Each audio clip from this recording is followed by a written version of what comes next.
We thought we'd share some stories with you this morning.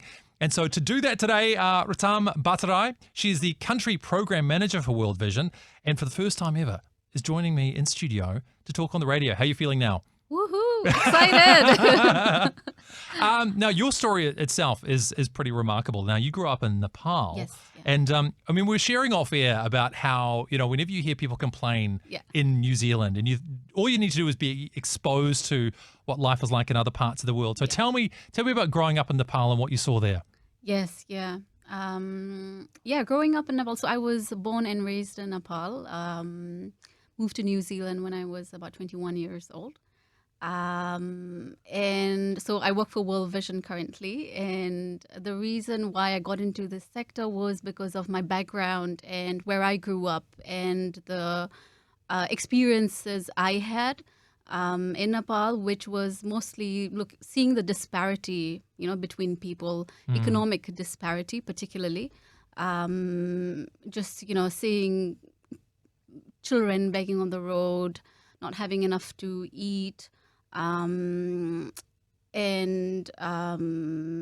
just the economic disparity, which felt so wrong and unfair.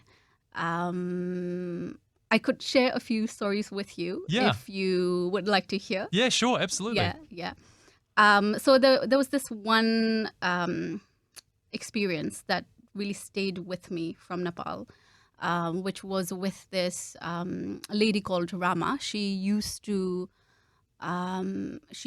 be a rubbish collector. Mm-hmm. So she used to come to people's houses to collect waste, garbage. She was quite young. I could see that she was very young, and she had this wooden cart that she used to push around to collect rubbish. And so this wooden cart with 2 tires on each side, she used to push this and go to every household, collect the garbage, needed a lot of physical strength. And, the smell and all of it, it was, and she was a young girl herself. And one day she came with a baby. I didn't realize she was pregnant. She had a baby. Gosh. She came with a baby on her back, and she continued doing the same job of rubbish collection each day, and pushing this wooden cart, which would be so heavy, a few kilometers with this infant on her back. Yeah.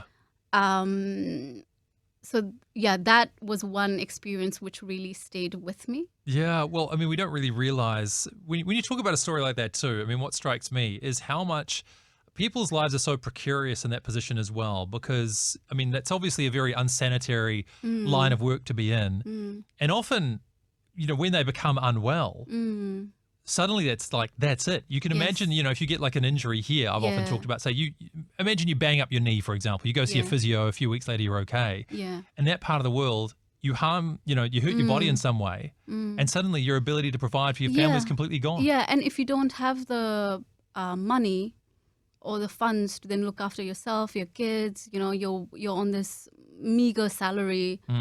What do you do, right? So child sponsorship, in a way, really helps us, World Vision, to support these kids, vulnerable children who are, who might be needing education or health support, or the family, the parents might be needing an alternative way to make a livelihood.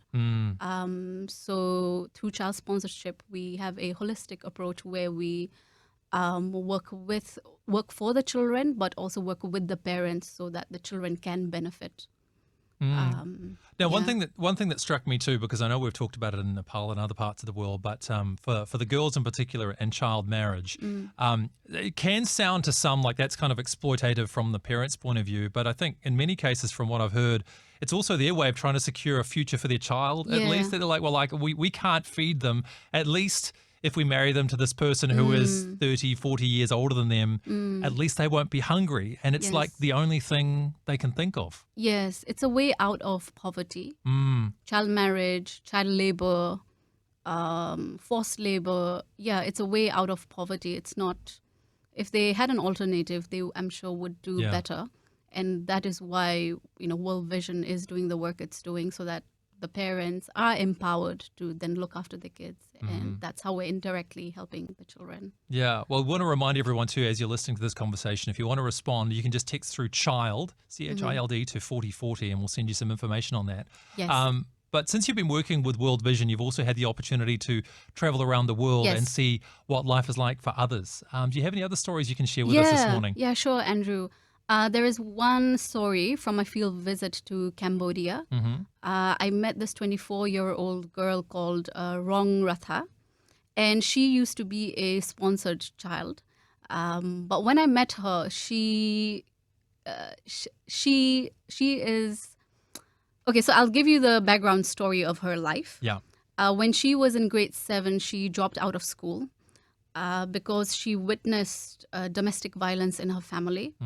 And she felt very angry and disappointed, and school didn't make sense. So she left school and she quit education. However, she was a sponsored child from World Vision. So with the sponsorship, we go for quarterly visits. So World Vision staff will go and visit the child at the house and assess how the child is doing, whether or not she's going to school, if there's an illness, any protection issues. They assess the well-being of the child. So she was not going to school. So World Vision, along with the community, they started encouraging the parents and the child.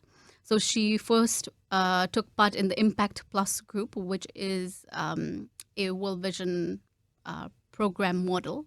So she started taking these sessions from World Vision, and she enjoyed it because she could meet friends, she could hang out with them because she was missing that from school. And then eventually she encouraged, the World Vision staff encouraged the parents and her to go back to school, continue schooling. So she did, right? So she went back to school, she continued her education. And now, 10 years later, when I meet her, she is a teacher and she's giving these Impact Plus groups sessions to these children. So she's come a full circle. Yeah, it's a real legacy of impact, isn't it? Yes, yeah, and it was not just her. There were a couple of girls there sitting there and sharing their story, and it was very similar to Rongratha's story. And they were showing their sponsorship, card, and then the photos of the sponsors as well. Yeah. And they've held on to it. They're 25-year-old women, and they've held on to those sponsorship letters and how it encouraged them and motivated them in a time when they really needed it. And I mean, you're in a very blessed position to see these stories and these impact over and over again. So I want to know, just on a personal level too, kind of what keeps you going? What keeps me going? A few things. First and foremost is my relationship with God, and just knowing that there is this higher power that's looking after us, and just believing and having faith in that superpower that everything will be okay and will be looked after, because you can get a bit overwhelmed and hopeless when you see so much suffering and disparity, economic disparity and all that. So nurturing relationship with God, that gives me the strength to carry on the work. And going to the field, seeing such transformational changes, seeing how each life has been so fully impacted, and with the little amount of support we can give, how people can really hang on to that and really change their lives, those hopeful stories. Yeah, and as you mentioned, it's not even just one life as well. It's like an entire community that gets impacted by this. The entire community. When I go to Bangladesh, the number of villages I visit and the number of people I meet who've, and the number of stories we've impacted, it's on a different scale. And that's because all of us here in New Zealand are coming together, and all of us in the world are coming together to make that happen, right? It's a collective effort. Yeah. So Yeah. look, listening right now, you've got a part in this too. If you're already a child sponsor through World Vision, then we want to say a massive thank you to you. But maybe if you're not yet, then as I said, you can text through to child Yes. 4040 and we'll send you some info that way. Yes. But Ratan, these have been incredible stories this Thank morning. you. Thank you for coming and Andrew. sharing them. No, thank you for having me and thank you for listening. Thank you. Amazing. I hope you enjoyed that as much as we did. Yeah, don't forget to like and subscribe and turn your notifications on so you don't miss the next video. We'll see you in the next one.